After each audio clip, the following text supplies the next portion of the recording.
Through a Glass Darkly was released in 1961 and directed by Ingmar Bergman. This is another feature in the Ingmar Bergman Cinema box set from Criterion Collection. And this one was much, much better than the previous one I watched, The Passion of Anna.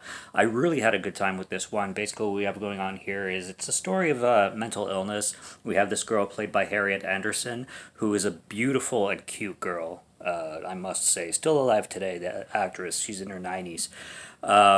But she's going through voices, basically, and a lot of mental illness. She was just released from the hospital, and she comes back to the island of Fora, I think it's pronounced. It's Faro, but with the accents, it's pronounced Fora.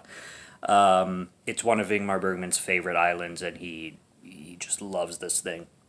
Made a documentary as well, which I've mentioned in videos that I'm not going to be reviewing the documentary because they just weren't my thing.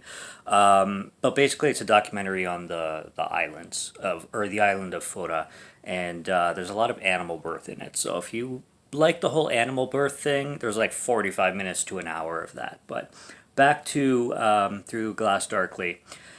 She comes back to visit her family. Her dad is named David. She has a husband named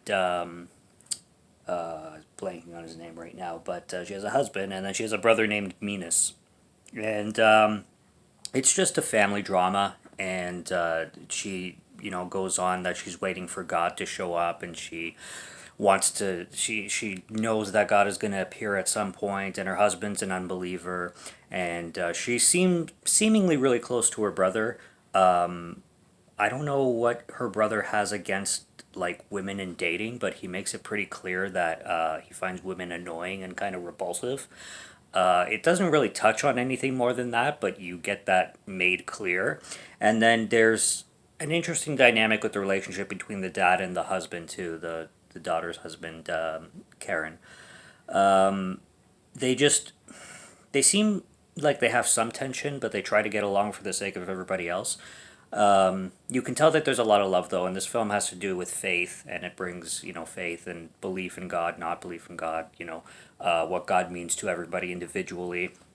This is a really nice film, and it always shot beautifully. No matter how the film is, you're always going to get phenomenal cinematography with Ingmar Bergman and beautiful black and whites.